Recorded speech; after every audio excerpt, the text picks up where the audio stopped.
It's funny to think that unexpected excellence can come from a place like a Cobra Kai Karate Kid spin-off TV show. Hi everyone, my name is Arshdeep and this is Off the Deep End, the show where we take a deep dive into pretty much anything we can get our hands on. Today is another TV Tuesday episode. Today we are going to be reviewing Cobra Kai Season 1. And without further ado, let's get into it.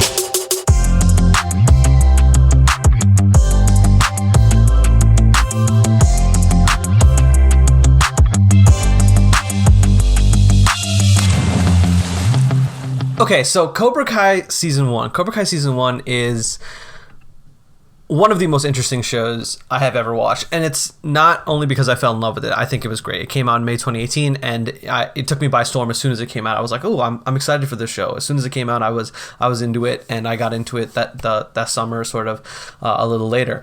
But what I loved about it is it took a concept that people have talked about but never explained about. Like, if you think about, like, Remember the Titans, and you were just like, what happened to the team that lost? Like, what happened to all those losing teams, like All-American? Like, what happens to all those losing teams? This is that show. What happens to all the teams that lose? So the premise of the season, we'll get right into it. So William Zabka returning as Johnny Lawrence. It shows him 34 years after the All Valley tournament from the first Karate Kid in 1984. It shows him kind of scraping the bottom of the barrel. He is not very successful or anything. He was very rich, obviously, in the Karate Kid, but that has clearly gone away. And then he's kind of foiled by Ralph Macchio, who's returning as Daniel LaRusso, also exciting. And it's funny because, like, Daniel LaRusso is literally what you think of the guy who'd get everything. Like, he, went on, did great things, probably went to college, it says in the show, and has just done fantastic things, whereas Johnny is literally stuck in sort of like Loserville at this point. No offense to him, having kind of not done anything successful and not really made anything of himself at this point. And I think that's a really interesting concept. It kind of just naturally progress those two characters. And from there, the show is kind of built around where they stand currently and how their paths kind of come together as well. So the trajectory of the show in season 1, it's about world building. It's about establishing the new and old characters and, building the relationships like distinctly and differently. I think one of the most interesting things is definitely the new characters. Zola Marduena, who comes in as Miguel Diaz, who's kind of like the Johnny Lawrence apprentice. I'm going to use Star Wars terms here. He's like the Padawan for the series. And he does such a good job of kind of being that Daniel LaRusso character to Johnny Lawrence, because he's this kid who's getting bullied, who's getting beaten up, and then Johnny comes in, saves the day, doesn't want to train this kid, and Miguel does not give him a choice. He kind of keeps pushing and eventually gets training, and eventually they open their dojo. They set that up. We meet other kick-ass characters like Aisha sooner in the season. Then we meet Lip, who later becomes Hawk. Hawk is an awesome character, played by Jacob Bertrand, and just does a great job of kind of embodying that. I feel like he embodies the badass that people want to be, but are too kind of scared of in terms of perceptions and things like that. But he has one kick-ass hairstyle, if I gotta say so myself. One thing, so the show does a lot of things right. That's one thing I'll make really clear, is this show is by no means perfect, but it does a lot of things right. And the first thing I want to say that it does right, it's a masterclass of expanding universe. And like I said in the beginning of the show, like, it's funny to think how excellence is coming from a place where I had no idea it could come from. This show is excellent. This show does a good job of world building and expanding a universe. It doesn't suffer from the same things that certain universes like Jurassic Park and Star Wars, to name a few, in recent years have done in terms of universe expansion. They've kind of gone into weird routes and followed weird storylines, and they've gotten convoluted and broken off from the main sort of magic. Whereas I think here with the Karate Kid, it's a much smaller universe, and then they've kind of just naturally progressed it. They've done it tactfully. They haven't gone and taken it up 7 notches, at least not in season 1. But they've kind of pulled at the logical strings and made it a show that you can watch, and a show that isn't too cringy as a result of it. at the heart of it, it's still a high school drama. So if you're not looking for the kind of classic, miscommunication issues or things like that, this is not going to be the show for you. But if you were looking for high school drama that was kind of set in that Karate Kid-esque world, the Karate Kid was a movie when you were a kid or even a young adult, when I saw it, then this is definitely a good show. This is a fantastic show to start with. Now, another thing I have to do, I love the bickering. You don't want to see characters fight after a certain point, but I love the Daniel and Johnny relationship. It's exactly how I imagine a relationship looks like if you were to interact with someone from your high school who is either your bully, your mentor, or your rival, or all three. And I think it's funny because that's how I think everyone in pictures viewing the rival, whether you want to be Daniel, super successful, not worried about things, or you want to be Johnny, kind of like over here doing your own thing, or you feel like Johnny. You can kind of see and empathize with the characters, which I think is important, because there was never a time when I felt like one of those characters was right. I had felt like, okay, I feel like I could empathize with both of them and feel like I'm on both sides of the conflict. So I think that's something they do really good. Is the bickering between Daniel and Johnny is no longer black and white like it may have been back in the Karate Kid days. And even now, I think people are kind of looking at the Karate Kid and being like, wait a minute, Daniel might not be the good guy here, which I think is really, really funny. But in any case, I'm glad that we kind of get those grays in the argumentation, and it's an empathetic gray. It's not something that, they're just giving him this opinion, or they're giving Johnny or Daniel this opinion for the sake of giving them an opinion. It's there because they want us to be able to kind of see both sides, and I really love that they do that. Moving more on that point with the grays, there are no good guys in the show. I would argue that there's not a single good guy on the show. There are people who are very complex and people with a lot of problems, a lot of issues, and a lot of traumas. And I think that's very important. I think that's a great lesson to put in a television show like this, especially because it's easier to digest when it's a fun, witty, lovable television show and not like a super intense Netflix drama or a super intense Hulu drama. Amazon Prime Video drama where they get kind of super serious super fast sometimes. I think it does a good job of kind of saying like, okay, cool, like, yeah, like this person you thought was good has some kind of darkness in them or has something that they kind of come from. This person who has a silver spoon might also have these other qualities. Like for me, my favorite moment in this entire season, and I'm gonna go with spoilers now, guys. Spoiler warning for pretty much the rest of the season of Cobra Kai. We're gonna be talking favorite moments and stuff. So please, if you haven't seen it and you wanna be surprised by the season, come back later and finish this review. If not, you've been warned. Is when Miguel is fighting in the tournament and towards the last episodes, and you've rooted for Miguel this entire season. You're like, okay, cool, he was this bullied kid, he's getting better, he's getting cooler, and then he has like a temper tantrum, and you're like, oh, I don't know if I can side with you here. I don't know if that was the right move. I don't know if I would have done that. And then he goes to the tournament. He's kind of a dick to these other contestants, but you're still rooting for him a little bit. You're kind of forgiving his behavior, but at the same time, you can't root for him fully. And I think that's something the show does really well. You can't really root for someone fully on this show. Even on the opposite side of the spectrum with Tanner Buchanan's character of Robbie Keane, I could never fully root for him either. And spoiler alert, Robbie Keane is says Johnny Lawrence. I love how I know them more by their regular names than I do by their stage names. Johnny Lawrence's son on the show. And again, I think that's an interesting dynamic where I could never root for either of the boys because both of them kind of had their own weird dynamics and dilemmas and stuff like that. And same with Mary Mauser's Samantha LaRusso. I never really fully saw Sam LaRusso as like genuinely super great. Sometimes I would like her, sometimes I would dislike her. There was a lot of going back and forth, and I think that was true for every single character on the show. The moms, the dads, the kids, parents, guest stars, anyone. Everyone kind of had a weird relationship thing to deal with, or something that I had to say like, oh, I can't 100% be behind you. I'm like 90% behind you.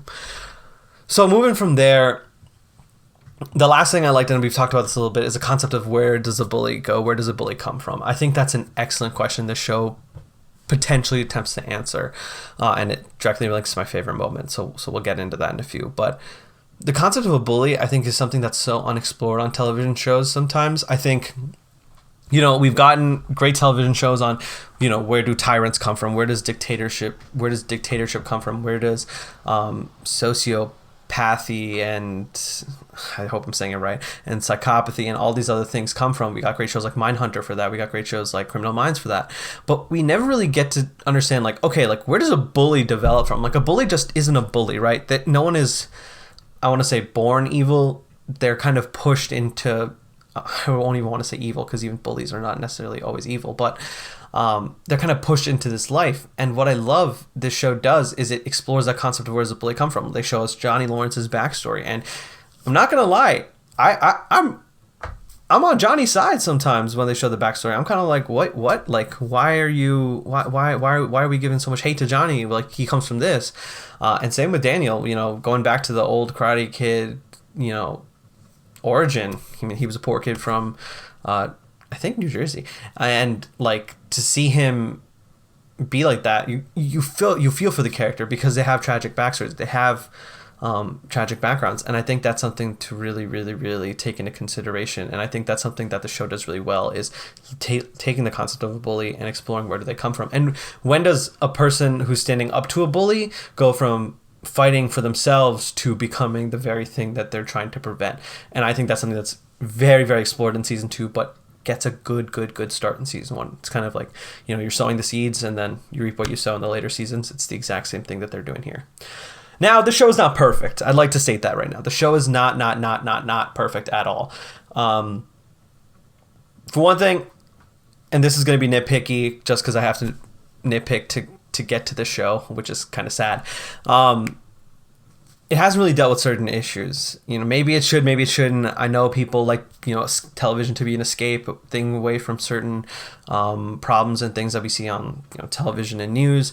To me, I think shows in the modern day have kind of responsibility, a social responsibility to take on things. I like shows like All American and even like Sex Ed, who have taken on different sort of problems that occur within their respective universes, and, well, not even universes, in reality, and they weave them into their storyline, even if sometimes it does feel forced.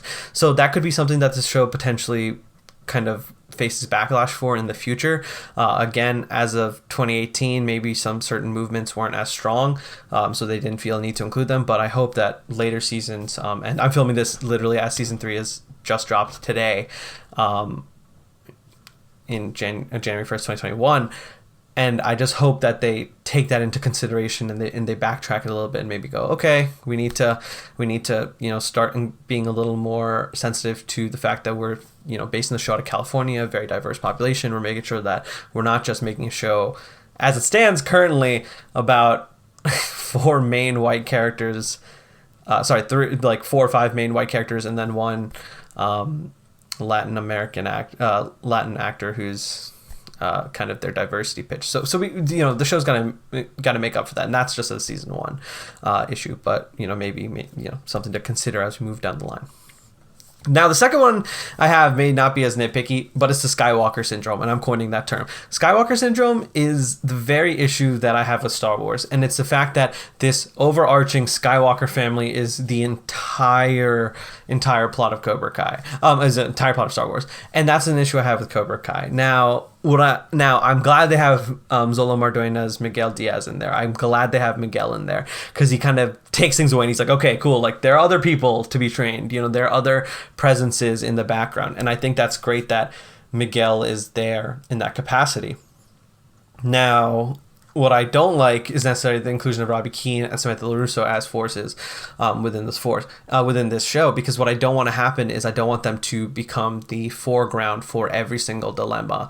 I don't want miscommunications between rival families, the Montagues and the Capulets, to be the basis of everything. And it doesn't seem like it's going there.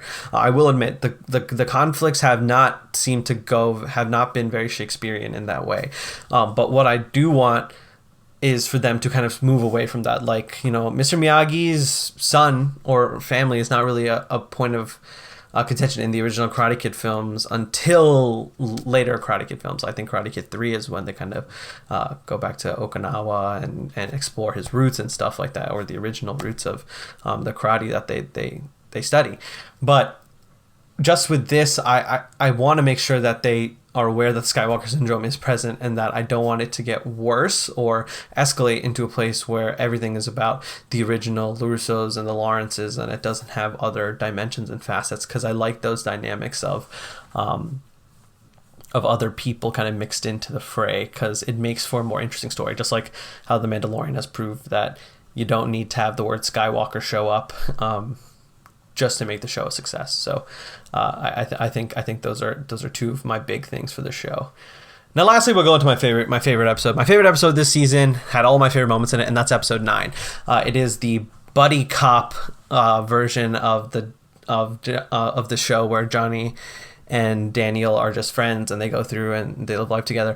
And I love that they have this whole moment where they realize they're very, very similar to one another. And it's echoed in later seasons. But what I love the most about this is the mom scene, where they're talking at the pools, talking about their families, their moms. And the main thread they have, though, is that although they had different father figures and stuff like that, it's funny that they found, their karate parental figures where they did, and how things would have been different had, the opposite person met the opposite person, if that makes sense. Had Johnny met Pat Morita's Mr. Miyagi, and Daniel had met Kreese. I think things would have been very different, and I think they would have still found father figures in both of them. So I like that they explored that aspect of the relationships and how they're more similar than anything until they're more similar until you get into the ideologies that they were taught. They're pretty similar, foundationally, from where they come from. And I think that's pretty much what everyone in the fandom wanted, is for them to make up. When the show came out, it's like, oh, we might get them to team up, we might get them to do this. And I think this did a good job of laying the groundwork. And honestly, on that note, I think I'm going to wrap this review of Cobra Kai Season 1. Cobra Kai Season 1, great show. Has a lot of potential for growth, and I think it has a lot of potential for becoming one of the most hit television shows we have. It's obviously recently been acquired by Netflix for Season 3, and Season 3 came out today, so I'm looking forward to watching the rest of that and seeing how that goes. But, let us know what you think about Cobra Kai and all these different seasons that have come out thus far. Let us know what you think about the moments. Let us know if you're Team LaRusso or Team Lawrence. We love to hear it. But anyway, that's a wrap on Cobra Kai Season 3. Thank you guys so much. If you like what you heard, please go and subscribe to our content. Follow us on Spotify. Follow us on wherever you're listening to. Comment if you can comment, and let us know what you think of our content. And obviously, likes and things are always appreciated and loved. Thank you guys so much. This has been Off the Deep End, and until next time, take it easy. Bye-bye, guys.